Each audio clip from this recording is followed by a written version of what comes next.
Welcome back, guys, and thanks for tuning in to another episode of Terrible Towel Tuesday. I am your host, SimFBallCritic, along here with the Terrible Towel. Now, we have a lot to talk about here, guys. I'm just going to run through it. I've made some notes here on my trustworthy iPhone, so we're going to go ahead and run through it, and you know how it goes. So sit back and enjoy. Now, first and foremost, let's just talk about the overall performance by the offense, the defense, and the special teams. You have to give it up to all three phases, as Coach Tomlin likes to say. Phenomenal. Pretty good. Phenomenal is usually lose there. But for the most part, phenomenal performance. You put up 45 points as a whole, 45-10, pretty much a blowout. All right. Now, let's keep in mind, it is an Indianapolis Colts team that has struggled this year. No Andrew Luck. They have played well with Hasselbeck. Definitely give him respect. But it's funny, man, because, I'm the type of fan that looks at scouting reports and everything as if I'm a coach, as if I can call down to the Steelers and say, hey, let's do this. But they said Matt Hasselbeck, if you watch the way he's been playing, doesn't really take a lot of shots downfield. He basically just manages the game, and it's been good enough. It has been good enough until they played the Steelers. They were 4-0 under his, care. Done better than Andrew Luck. He protected the ball. Can't take anything away from him, but that actually worked in the Steelers' favor. Not having to really worry about deep threats. He did take one or two shots. He did hit Andre Johnson down the sideline. That's going to happen. You can't contain anyone the whole game. But for the most part, it was a lot of short stuff. Dink and dunk, which allowed our secondary to be more effective. Now let's get into the secondary. Brandon Boykin. What do you know? He gets on the field, plays significant snaps, comes up with an interception, had another nice pass breakup that could have been an interception, played very well, and played in a position that I would love to see. I would love to see this going forward. William Gay on the outside, Cockrell on the other side, on the outside, and then putting Brandon Boykin in the inside. I like that lineup. I don't like Antoine Blake by himself on the island. However, they did allow him to play a little bit in run situations. I noticed in first down, things like that early on in the game. I don't have a huge problem with that. I mean, if they take a shot, they take a shot. But I don't have a huge problem with that because he is fairly decent with run support, even though he does miss some open field tackles. His tenacity, he's very rough and tough. He gets guys on the ground for the most part in run support. I don't have a problem with that. I think they did a very good job rotating the corners. But like I said, Brandon Boykin got most of the snaps in passing situations. I want to see that going forward. I think he's definitely going to help us. I hope we sign him, for long term or a couple more years or what have you, because I think he's going to help. And I think when Sinquez Golson comes back, that's going to be interesting as well. It's another guy that I really think is going to be a good, solid slot corner. We'll see. So overall, man, the secondary played a lot better. It was great to see that. All right. Now, Jarvis Jones. Jarvis Jones comes up with a nice interception, had some pressures, as well as had a few tackles. Great game. And I think Jarvis is doing just enough for us to consider re-signing him or what have you. We'll see. I don't know what the Steelers had planned. I think they've been happy with the rotation. So you got to think about that, James Harrison, and we're going to get to James Harrison. But, is he going to re-sign again? This may be his last year. I don't know. Maybe he's playing good enough. Maybe he likes the position that he has as far as his role. Not playing a lot of snaps, staying fresh, maybe he'll continue. But if he doesn't, then, some people say maybe we should get rid of Jarvis Jones. Then what are we looking to do at that point? Are we bringing in another guy in the draft or what have you? Are we going to, put Arthur Moats on that side, let him start? I don't know. What I will say is I love the rotation on the linebackers. We have a lot of linebackers and we're doing great things with these linebackers in the rotation, even in the middle. You saw sometimes that Vince Williams came in and played, and Shazier was sitting down for a while. Now, I've told you, I love Shazier. When he's healthy, keep him on the field because that boy has the speed. I think he's going to get that aggression. He has it, but he needs that finish ability. He's going to get that because he missed the tackle. I don't know if you guys remember that. He missed the tackle on the screenplay and, he went low. A little too aggressive, but Vince Williams, however, is more of a bring the bang with his tackle. He's going to knock your head off. Very solid player. You know, athletically, he's definitely not where Shazier is as far as speed and all of that, and, you know, turning his hips fast and all of that. But Vince Williams is a solid middle linebacker, very sound player, much like Arthur Moats on the outside. And then Sean Spence, of course, he was inactive, but we got him as well.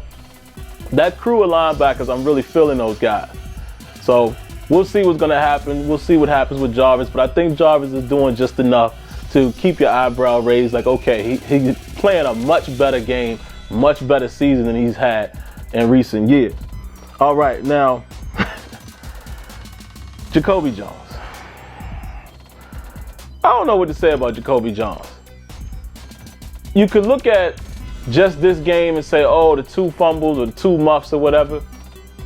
But it's more than that. He hasn't done much since he's been signed. Now, I'll be fair. He came in late. But also, to take some of that fairness away from him, he said himself, you're just returning kicks.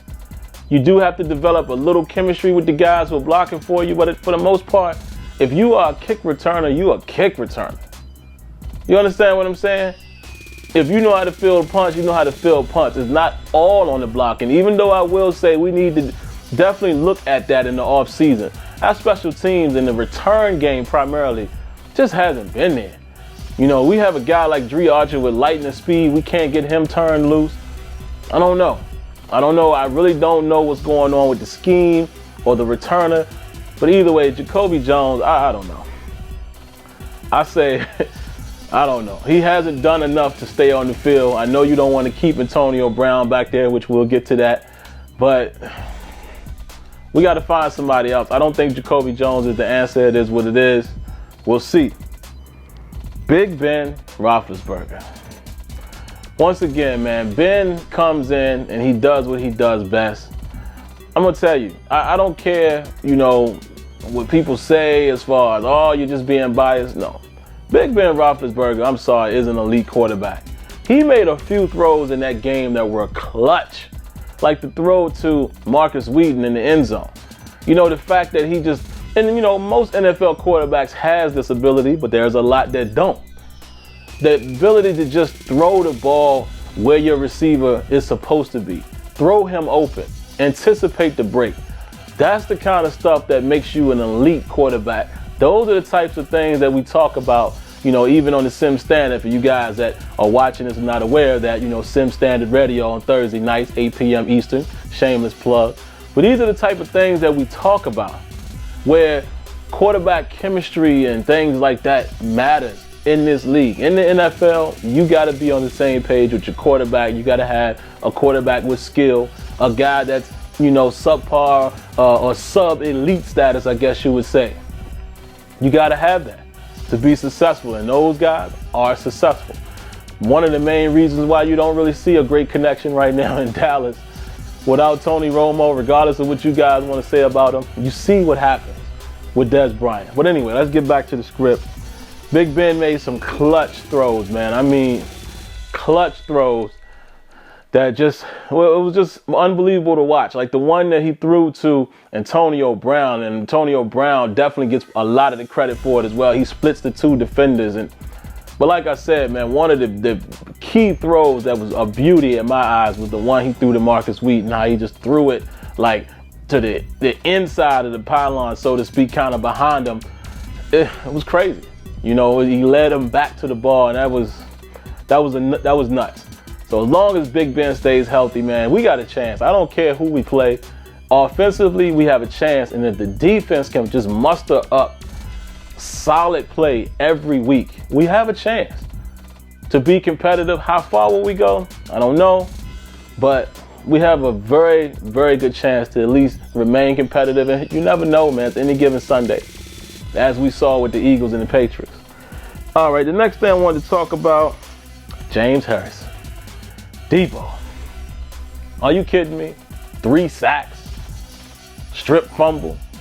Come on, man. I mean, this is the 37-year-old James Harrison. I'm trying to tell you right now, man, if we could get pressure like that consistently, now, let's not get it twisted. A lot of things factor into that. The offensive line and the quarterback release time and things like that. And of course, that's not gonna happen against every team. But what I'm saying is, if we could keep our front seven, whoever is playing at the time, creating pressure like that, it helps that secondary. And with the offense that we have, sky's the limit. Even though I still don't think we are a great team right now, the sky's the limit, man. That offense, I don't think, can be stopped for the most part. But James Harrison came up big, and that's what I was saying earlier. If he can stay fresh like that, maybe he'll play another season. Who knows? We'll see. But big salute to Debo. He came through. And Antonio Brown. Being Antonio Brown, made some great catches, showing the toe tap, the toe drag swag, or whatever you want to call it, on the sideline on that one throw. This guy is just simply the best, man, in what he does. Coach Tomlin says that a lot. I'm probably echoing what he's saying. He's simply the best at what he does in certain situations. Overall, this guy is incredible. And then the punt return. And it's funny because Al Michaels was like, you almost figured that. You almost figured that was coming. It just, that dude is just, and he's incredible. I love AB, man. He's an incredible athlete, great person. Just, considering, where he grew up, I'm not going to get into that, but, for you guys that understand Liberty City and Miami, it's great to see him and the guys like, what's my man's name? I'm losing his name. T.Y. Hilton, them being childhood friends. It's good to see those guys be successful, coming from the backgrounds that they have. It's great to see that. So I'm very happy for a guy like Antonio Brown, because not only is he a great player, he's a great person. And this dude produces on the field. Now, what in the world was he doing on that celebration? I know what he was trying to do, but it was hilarious to see him jump on the goalpost and fall back. And then what was even funnier was the reaction of the security lady. You almost know what she said. Literally, I'm sure she said some choice words. That was hilarious. But again, another great game, another great performance by Antonio Brown. Excuse me. Now let's see what else we got here. I think just about done. Oh, two more things. D'Angelo Williams. What did I say? What did I say weeks ago? Excuse me. What did I say? Yes, we miss Le'Veon Bell. Yes, I would love for Le'Veon to still be playing, because Le'Veon creates matchup problems. Le'Veon, his rush game and pass game, receiving game or what have you, that's tough to defend. I really miss my man Le'Veon Bell, but D'Angelo Williams is looking like a starting running back. I don't know why people doubted him. I know he's a little older at 32, but this is a guy who's rushed for 1,000 yards multiple times in Carolina, splitting carries. But this dude is showing you that he was by far the most valuable off-season acquisition, was picking up D'Angelo Williams. Because this dude, let's say that, Le'Veon Bell didn't exist. Let's say we didn't have Le'Veon Bell. He would be our running back. He does a great job. He's doing a phenomenal job with the rush, and he catches the ball out the backfield. But what I like about him, he's a no-nonsense type of rusher. He's going to find where he wants to go, and he's gone. Quick adjustment, quick hop step. Quick hop step, quick jabs, and he's gone. Doesn't really lose yards like that. He finds a way to curl up and dive forward if he's in trouble. Just a phenomenal job, man. So salute to you, D'Angelo Williams. You do an incredible job. Happy to have you. And just imagine that tandem, man. If we can get it going, the tandem between him and Le'Veon Bell, come on, ridiculous. And then also, I guess we'll finish up with this. The defense comes up with 5 sacks. That's great. Great stuff right there, man. I mean, like I said, the front end always complements the back end. The back end, I just need them to be a little stronger at times when we can't get pressure, because, you're going to face some opponents that you're not going to really get real pressure. But if we can continue to have a relatively solid defensive effort, I think the Pittsburgh Steelers are going to be a team that you don't want to mess with. I think we have the potential to do some things. Like I said, how far will we go? I have no idea. But I think we are a team to be reckoned with. We're looking pretty good. We got 4 games remaining. I think 10-6 gets us in the playoffs. We can afford, and I don't want to say that, but I'm saying at most we can lose 1 more game. And I think 10-6 will get you in the playoffs. I don't want that to happen, but I'm just saying if it has to happen, I think possibly we could drop 1 game and still make it to the playoffs, but we'll see. You know, we got some games coming up. We got to go to Cincinnati next week. I don't even need to sit here and talk about that. We already know what that means. We'll see what happens. And then Denver, and then we finish up with Baltimore and Cleveland. So this is a chance for us to get on somewhat of a run. All right, guys. So proud of the team, man. It's good to see them fight. And at times we look like a very unbeatable team. And then other times we look like a team that don't even deserve to be playing defense. Well, that's what I got for you today, guys. I know it went a little long. I hope you enjoyed it. Definitely leave your thoughts and leave your comments. Promise you it won't hurt you to hit the like button. So like always, guys, we'll see you next week. Let me know what you think. Once again, guys, thanks for coming by. And if you want to interact with me live, head on over to Sim Standard Radio every Thursday night at 8 p.m. Eastern, along with Smitty and Azure Effect. The call-in number for the show is down in the description. Now, of course, for more content, go ahead and click the link above. And before you go, don't forget to rate, comment, and subscribe. All right, guys. Until next time, lights out.